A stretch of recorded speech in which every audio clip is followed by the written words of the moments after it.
భారీ వర్షాలు వరదల వల్ల నష్టపోయిన ప్రతి ఒక్కరిని ఆదుకుంటామని ముఖ్యమంత్రి రేవంత్ రెడ్డి పేర్కొన్నారు. భారీ వర్షాల కారణంగా కామారెడ్డి జిల్లాలో దెబ్బతిన్న ప్రాంతాల్లో పర్యటించిన ముఖ్యమంత్రి వరద ప్రభావిత ప్రాంతాలను పరిశీలించారు. పంట నష్టపోయిన రైతులకు పరిహారం అందిస్తామని, పొలాల్లో ఇసుక బేటలను తొలగించేందుకు ప్రత్యేకంగా నిధులను మంజూరు చేస్తామన్నారు. వరద నష్టంపై గ్రామాల వారీగా అంచనాలు రూపొందించి ప్రతి ఒక్కరిని ఆదుకుంటామన్నారు.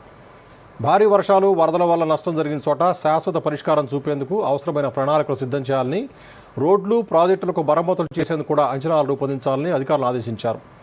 ప్రజలు కష్టాల్లో ఉన్నప్పుడు వారికి నాయకులు అండగా ఉండాలని ముఖ్యమంత్రి రేవంత్ రెడ్డి పిలుపునిచ్చారు.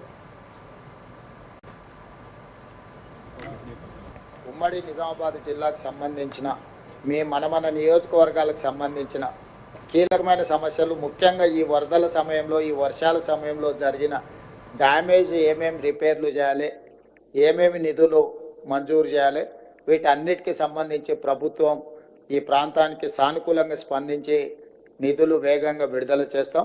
ప్రణాళికబద్ధంగా అంచనాలు తయారు చేయండి.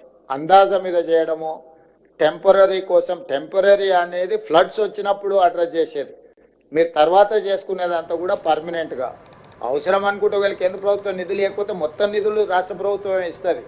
అవసరం అనుకున్నప్పుడు కేంద్ర ప్రభుత్వంతో ఏ విధంగా నిధులు రాబట్టుకోవాలనో మేము ప్రయత్నం చేస్తాం. వీటన్నిటిని కూడా జాగ్రత్తగా తీసుకొని ప్రజలకు అందుబాటులో ఉండండి.